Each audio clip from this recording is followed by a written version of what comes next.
Hi, welcome to Social Worker Life with me, Kim Beam. Today I want to talk about, somebody came up to me this week and said, I think you should discuss wine culture with women and how women are going, or I would imagine men are going to soccer games too with tumbler cups of wine, or there are events with wine, but then something else funny sort of happened later on in the week, and that was the same person mentioned that she was trying to not drink wine during the week, and it had been 7 days, and she was having a really hard time with it. I didn't say anything. I let it go. But what I actually want to talk about today is how we numb ourselves from pain, and we numb ourselves from emotion, and we numb ourselves from overwhelm, and we also trick ourselves. So I kind of want to address that a little bit.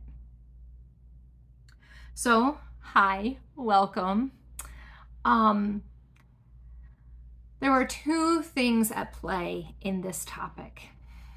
And it's sort of a not easy topic, right? Because nobody wants their substance of choice to be poked at, let's be honest, right? I used to adore sugar and I used to adore caffeine, and I'm off the caffeine for about 2 years.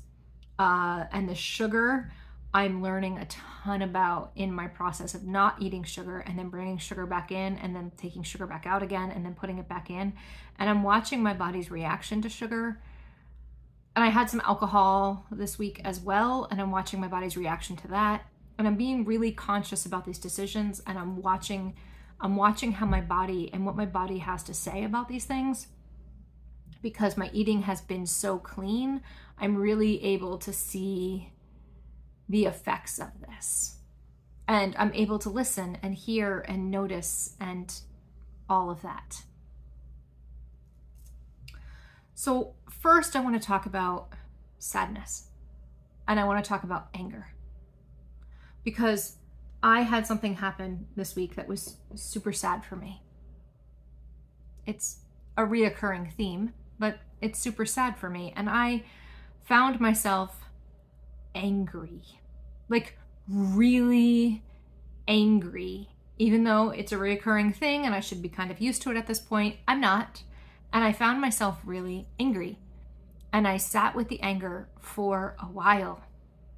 Literally, in meditation, I went to the cushion and I brought my anger to the meditation cushion and I sat with it. And I found underneath it a whole host of hurt and some betrayal and some lack of trust. And if I had gone to the box of cookies, which I could have, they're right there, and maybe I really wanted to, and maybe, let's be honest, I did a little. I don't know if I would have explored and discovered as much in my inner terrain about my emotions and my reactions and my thoughts and my feelings. And I had a couple of very unkind responses lined up that I knew would be mean and maybe explosive. And so I sat on those two until I was able to really take a look at the sadness. Really look at the sadness. And really look at what that feels like deep down in my belly, what that feels like in my throat, what that feels like behind my eyes, and how hard it is. It doesn't get any easier. Even though it's a cycle, and even though these things, and I can watch the patterns repeat, and the patterns repeat, and the patterns repeat, it doesn't get any easier. And I'm doing the work. I'm sitting with it, and I'm noticing it, and I'm working through it, and I'm breathing through it, and I'm growing through it, and I'm learning so much about me through it, and I'm watching my emotions last for not very long. They say that if you're having a really bad day and you're like really sad, let's say somebody has died, right? And there's a ton of grief. that intensity of grief can only hang out in your body for about 120 seconds. And then it will move out and it will become a little bit less. And you might be able to find something that's funny, and you might be able to find some humor, and you might be able to find some other stuff, right? But for that 120 seconds, things are challenging. They're hard. They're a little overwhelming. Maybe you might be floored, literally drop down on your knees, floored and crying for that 120 seconds, which is 3 minutes. And then it'll lessen up and you move through it. And I have to say, brave people, really courageous people do this work. And they watch it move through, and they accept it, and they recognize it, and they don't numb it. And they don't numb it. I didn't numb the pain. I don't numb the pain. I try really hard not to. I try really hard not to eat my feelings. Sometimes I do. I'm human. I'm imperfect, right? So if we add alcohol or marijuana or some other substance to this, we add some other coping strategy. Now, you can throw running in here. You could throw bicycling or hiking or going to the gym in here, right? You can even throw yoga in here, right? I've known people who've gone to yoga daily and sometimes twice a day and push their body, and they've actually done damage to themselves because they were not able to handle the emotions that were going on in there. And so as we're talking about this, right, I want to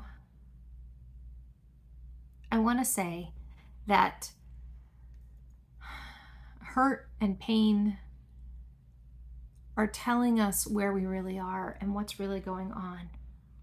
And a lot of us like to take that hurt and pain and we like to shove it and not feel it.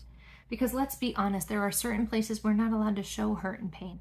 If we are in an office setting, or I was a teacher in a classroom, or you are, heck, doing some other job like working retail, or you're a delivery person, you might be able to, if you're a delivery person, you might be able to bawl your eyes out in between your stops. But once you get there, you better be like bright-eyed and bushy-tailed, right? Or if you're a teacher, you are trapped in a classroom sometimes with students for, 7.5 hours a day, right? You've got lunch break and you've got maybe one prep.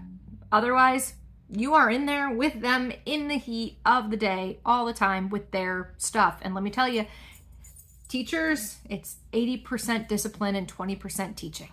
So you really do have to master your own stuff. And if you're working retail, if you're grouchy or miserable, you're going to lose your sales.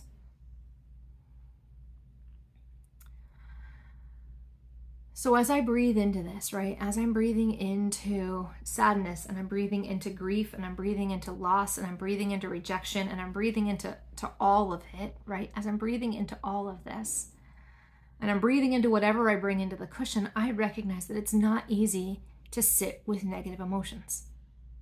It's great to feel good. It feels really good to feel good. And I work really hard to move the bad and the rough out so that I can be more positive and more expansive and more open.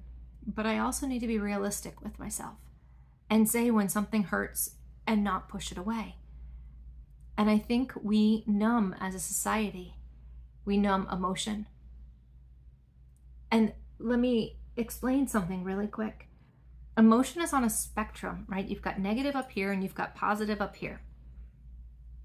You've got negative down here and positive up here. Your body understands emotion as emotion. It doesn't know Like if you're like, I'm not going to feel emotion. I've decided I'm done with emotions. They are a pain in the ass. They make me feel bad. I'm not coping with them. You can't turn them off and have only happy emotions. If you decide to turn off your emotions, you are turning off all of them. You're turning off the good and the bad. You're turning off the sadness and you're turning off the joy.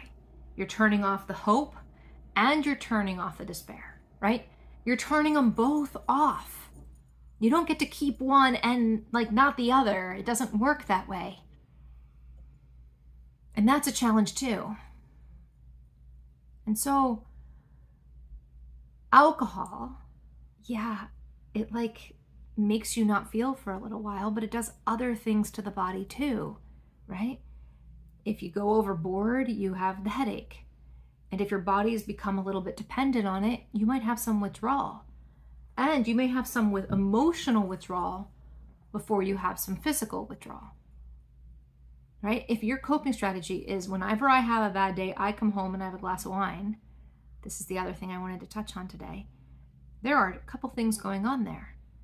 One, you've just set your brain up to have a bad day because your brain knows that if I have a bad day, I get the thing I need or the thing I want.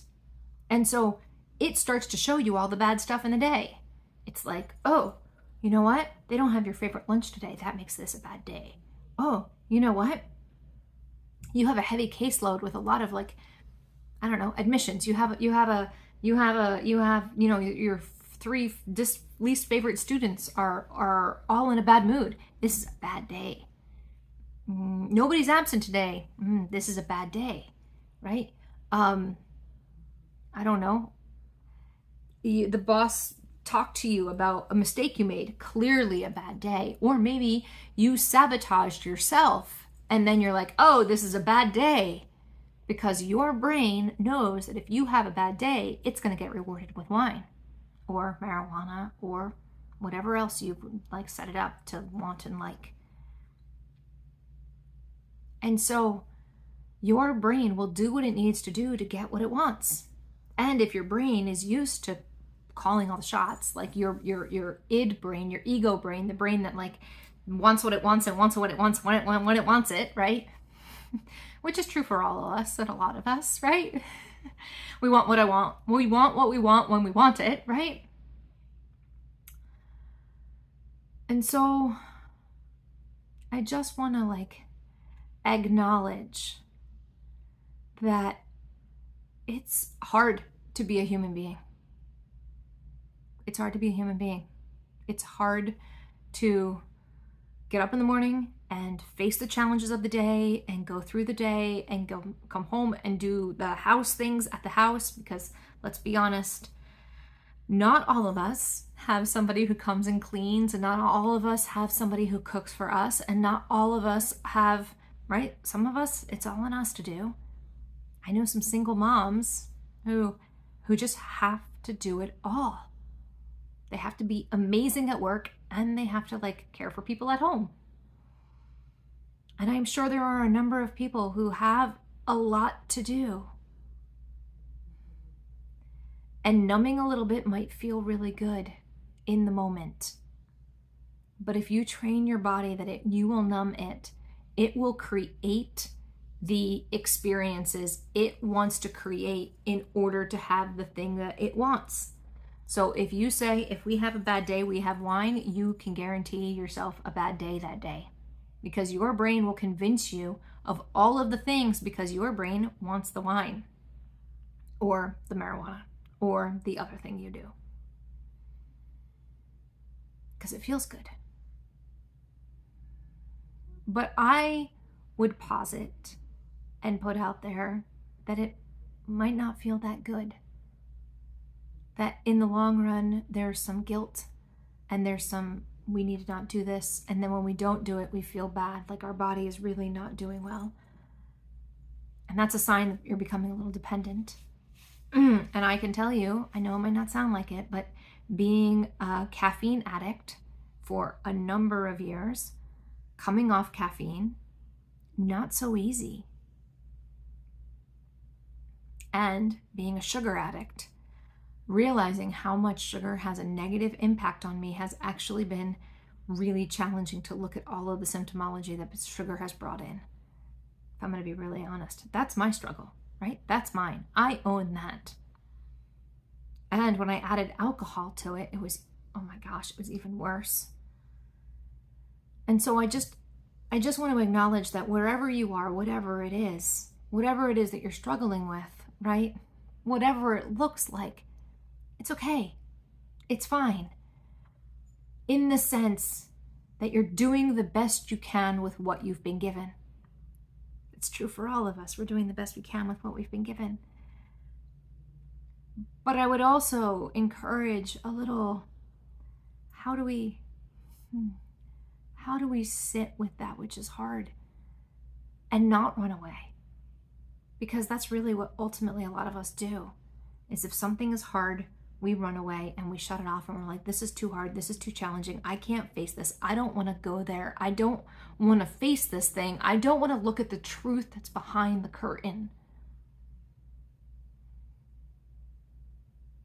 And I'll even be honest, I don't know if I want to look at the truth behind the curtain sometimes. About some very specific things, no, absolutely not. Other things, I'm like, yeah, let's open this curtain wide up. Woo, look at that. And there's other times I'm like, no, can I just keep my head in the sand? I just want to be an ostrich, please. Please let me be an ostrich. But I don't want to be numb. And as much as anything or something might hurt, I'd rather have the pain and work through it and learn from it and be a beautiful mess because of it than to be unattached to my emotions and to be unattached to my guidance system, because my emotions are my guidance system. And if I'm not listening to my body, and I'm not listening to the throat, the tight throat, and I'm not listening to the tears behind the eyes, and I don't get to the heart of it, and I realize it's not just the anger that's a problem, and I don't act out of the anger, but I wait for the third and the fourth and the fifth emotion to come through,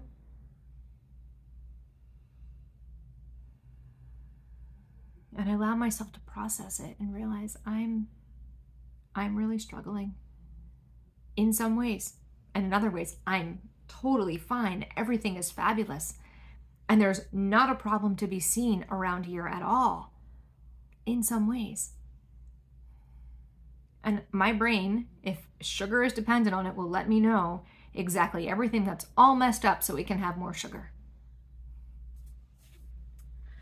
And my brain will also tell me to do whatever I can to not feel a thing because it hurts too much or because it's too hard.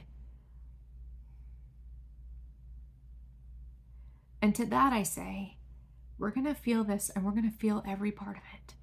And we're going to walk through it again, even if it's the 17th time. And we're going to learn from it. And we're going to learn something new from it.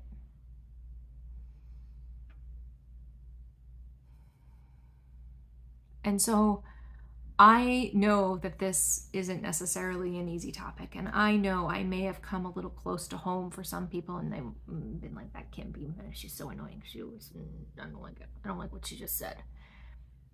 But I want to say, being real and being honest with yourself is the most important thing. Being open and transparent with yourself. I mean, really, honestly, I don't care if you're transparent with somebody else, but really we need to be honest and transparent with ourselves. And if you're not capable of doing that, if you're not capable of being transparent with yourself, maybe acknowledge that too, because that's the start of the journey. And if you're able to say, hey, you know what? I think I'm lying to myself. You've definitely started the conversation with yourself. Because there's going to be a part of you that's going to be like, I'm not very comfortable inside my own body right now. And really, honestly, our bodies are home. We are home inside of ourselves. And we have only this body to get us through this lifetime. And I need to be okay with it. I need to be okay with this body. And so if this body is hurting emotionally, I may also be hurting physically because I wrenched my back, my middle back this weekend when I was ignoring my anger. And I don't think that's a coincidence because I hold my anger in my chest and I wasn't letting it out. So I wrenched my back and I started to acknowledge the anger, and the back loosened up and the anger moved from anger to sadness and grief and rejection and a whole bunch of other stuff. And no amount of wine is actually going to solve that problem. The only thing that solves that problem is my acknowledging how I feel and saying, yeah, that's how I feel, and sitting with it and realizing how I got myself in this scenario and breathing through it. So whatever you need to feel better in a wholesome way, and by that I mean not going to the gym and like moving as much as possible. I mean, maybe that is, and I have known people who used to punch a punching bag until their knuckles got all bloody and they left bloody marks on the tape on the punching bag. I know people who have done that, and they have said it just makes them more angry. So that activity, picking up lots of weights, punching bags so you're bleeding, right? Actively shoving emotions down is all yang energy. Yin energy is being gentle with yourself and saying, I'm really struggling with this, and so I'm gonna go and you fill in the blank. For females, it might be, I'm gonna go take a bath. It might be, I'm gonna go take a small walk, if you're for general, right? Maybe a guy wants to take a bath. I don't know. Maybe a long shower will help, right? Maybe it's listening to music, like calming music, mellow music. Maybe it's having a really good cry, like intentionally putting on a movie that you know makes you weep, like the first Top Gun makes me weep, right? Maybe it's putting on a movie that intentionally opens those waterworks and intentionally moves some of that energy out. Maybe it's taking a walk. Maybe it's finding a friend and just saying, hey, let's go for a hike. Maybe it's going for a camping, right? Because at night in a campground, it's just you, the stars, and the fire. If there's a fire, be safe. Listen to fire warnings. But I think you get the point. It's choosing something different instead of doing the same thing. Like I like to say, if you want something different, you have to do something different. And so today, instead of just pushing my anger away, I sat with it. It's been a new thing that, like, when I'm overwhelmed by this particular scenario, I've been going to the cushion. It's new. I haven't been doing that before. This is brand new. That when I get overwhelmed, I've been going to the cushion. Let me tell you, I've been on the meditation cushion a lot in the past couple of days. A lot. Like 30 minutes at a time, repeatedly throughout the day. I'm just like, I need another 30 minutes. And sometimes that 30 minutes isn't enough and I start the timer over. But I'm moving it through and I'm being completely real and totally vulnerable right now, and I'm really sorry for that. And I'm not sorry for that at the same time. Because I didn't realize when somebody asked me this week if I would talk on this issue, that it would be really, how do you cope with hard things? That's really what this is all about. How do you cope with hard things? And I'm going to really challenge you not to numb, because I have numbed in the past. I have cut off my emotions in the past. I have I have pretended like everything is fine in the past. I have taken everything that was hurtful and put it inside a chest inside my head and locked it up and threw away the key until the key found its way into the chest and opened up, and I blacked out and found myself sitting on the floor of my high school against a locker, not knowing how I got there. Blocking things out and ignoring them really doesn't solve any problems at all. Pushing them away doesn't solve the problem at all. Courage is being scared shitless and doing it anyway. Courage is not knowing the outcome and not knowing how this is all going to turn out and saying, you know what? I want something different, and so I'm going to treat me differently. That's all we've got. That's it. That's all we've got. Anything else, and we actually can do damage.